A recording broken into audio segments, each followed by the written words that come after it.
See, the problem with you is you rarely exercise your self-discipline muscle. You just go with the flow. No backbone whatsoever. And that's perfectly fine until you start whining and complaining about your lack of success. That at some point along the way, we get confused and we misunderstand who we are. We start building this false sense of self around all the stories and all the labels and all the things. And we start living our life that way. And we get confused about how life works, how we interact with life. And we start living much smaller than we really are. See, if you go through life holding back, and most of us do, most of us, if we ask ourselves, have we done all we can do? Most of us will have to answer, no, we haven't. We've been holding back. We have ideas that we don't act on, things we want to do. We're afraid to take chances. You refuse to raise your standards. You refuse to push yourself. You refuse to give a little bit more, give a little bit extra. All that you have to do in order to start to pursue your dreams is take small actions every day that align your life in that direction. You have to be willing to be hungry enough to understand that if this is something that you are truly going after, then work has to be applied. You can't make excuses. You can't ask for a pass. And you got to understand that you got to pay a toll to cross the bridge. Whatever your answer is, you can do it right now, today, starting today, right? It's still possible. You can start doing that right now. It's empowering the present with the future. There is nothing stopping you from making it happen right now. You never ever have to feel that way if you start doing it right now. And you can do it right now. The thing about self-discipline is that it is necessary for everything you do in your life. You have to be self-disciplined. And once you understand that you can always make a different choice and get a different reaction, and that's the power in your life. That's the power that you have, is no matter what's going on, you can choose to think differently, believe differently, see differently. All of those things are a choice. You have a why, you can survive almost any how. Once you begin to discover who you are, then you will really realize how you have been given authority and dominion over everything on the face of the earth, including all the dimensions of your life. But you can only do that through the struggle of life. Get better, grow and learn and develop and live. Live in defiance of the weakness and in rebellion against the decay. Fight them as they creep in with their offers of instant gratification and immediate rewards. Fight them for every inch they try to take. Do not surrender any ground ever. When you commit to something, you require yourself to bring all of your disparate components moving in a single direction, united in a single direction. So it's a unifying act. And then once having been unified, well, then you can bring that unity to bear on a variety of different tasks, but you have to bring it together first. So, and that makes sense developmentally. You see children start out as a disparate bundle of motivations and emotions sort of warring with one another. And then they can integrate that into single games that they can play with themselves. And then they integrate that with games they start to play with other people. And all of that is integration. It's not subjugation, it's not repression. Not if it's a good game, it's integration.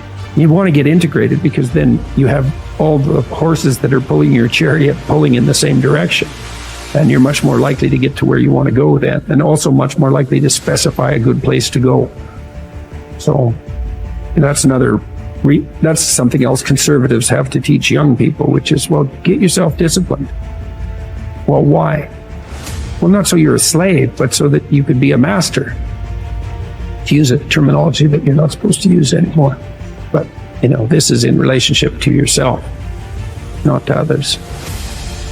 So, yeah, and to begin with, you have to accept an external master because you just don't have the wisdom to do that for yourself, or the ability or the opportunity often. Everybody knows this. They feel bad when they decide they're going to get themselves in good shape and go to the gym, and lasts like 3 attempts, yeah. And then no one's happy about the fact that they quit, and they berate themselves for it. And We know that we need to go through a disciplinary process, and we need to subjugate ourselves to a disciplinary process. That's part of the problem with the constant harping about the, oppressive patriarchy. But we need a disciplinary process. So, well, that's just oppression and slavery. It's like, no, it's not. No more than a game is. Not a good game. A good game isn't oppression and slavery. A lot of people, like I was talking about, taking the path of least resistance. I believe in life you must earn the right to be called a man. And a lot of people do not think the way I do, and that's fine. I'm not asking you to be David Goggins. Trust me, it's a hard road to hoe. It's not fun. It's not fun all the time. But the thing about it is, you have to look, I looked at my hardships as challenges. Once I got over the pity party, because I went through that phase. Of course. I'm a normal human being. But I realized that got me exactly where I was at, even worse. As I looked at those challenges the way most people do, woe is me. Why the fuck can't I get a break? Why? I wish I was better. I wish my parents were better. I wish I had a better education. I wish this, I wish that. They have all these wish sandwiches. I started realizing, how can I figure out how it can work for me? So the one thing we don't do is when we're in that dark place is a great learning environment.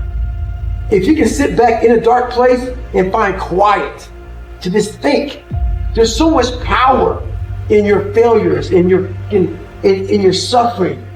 Because why? You're still alive. You're still fucking here. So you gotta look at that shit. My God, man, this is power, man. Like, now I got afflicted. How many men would be able to do what I'm about to do, what I'm about to try to do? Like, literally, what gave me strength was when I was at the worst of my worst. How many men would even fucking say they want to try to be a Navy SEAL? I'm at the worst spot of my life. Like, I can't even walk down the street, let alone run down the street. And I'm gonna now call a recruiter up and try to be a SEAL. There's a lot of power in that. But people don't see it there. They see, man, that's stupid. I had this voice in the back of my head that I kept on running from. I was afraid of water. I was afraid of dealing with things that made me feel unaccepted. I didn't accept myself. So I kept on going towards things that I felt good. Let me go this way, because something kept on saying, fuck, you have it, man. You got it, man, but you're gonna have to fail a lot. But you have it. And like I said, that voice kept on haunting me, because that voice kept on saying, if you face it, you realize it's not that bad. Persistence is self-discipline in action. Your ability to persist in the face of all setbacks and temporary failures is essential to success in life. Napoleon Hill said, persistence is to the character of man as carbon is to steel. The primary reason for success is persistence, and likewise the primary reason for failure is lack of persistence, quitting too soon. There is a direct link between self-discipline and self-esteem. Each time you discipline yourself to do what you should do, then you should do it. Whether you feel like it or not, your self-esteem increases. This, why there is direct relationship between self-esteem and persistence. Each time you persist and force yourself to continue on, even when you feel like quitting, your self-esteem goes up. Each act of self-discipline strengthens every other act of self-discipline. Every act of persistence strengthens every other act of persistence. When you discipline yourself to persist over and over, you like and respect yourself more and more. You become stronger and more confident. Eventually, you become unstoppable. Persistence is its own reward. Every time you force yourself to persist on a task, whether it is large or small, you feel happier and better about yourself. When you go the extra mile and do more than you are paid for, or more than is expected, your self-esteem goes up. You feel more powerful and in greater control of your life. In your career, when you go the extra mile, you put yourself on the side of the angels. The primary difference between winners and losers in life is simple. Winners never quit, and quitters never win. Your ability to respond effectively to setbacks, your level of response, ability, is the measure of your readiness to succeed. When you experience a major setback or problem, you will feel temporarily stunned. This feeling is very much like a punch in the emotional solar plexus. You will be stopped for a few seconds or a few minutes. During this period, you will often feel discouraged or experience self-pity. You will say, "Why me?" However, it is not how far you fall that counts, but rather how high you bounce. Your aim is to bounce back as quickly as possible. Resilience in the face of unexpected reversals is vital to long-term success. Remember the warrior's creed: I will lay me down to bleed a while and then rise and fight again. Don't be surprised, shocked, or set back when things go wrong. Your best laid plans will often fall apart. Instead, expect disappointments and setbacks as a part of life. Take a deep breath, pick up the pieces, and continue onward.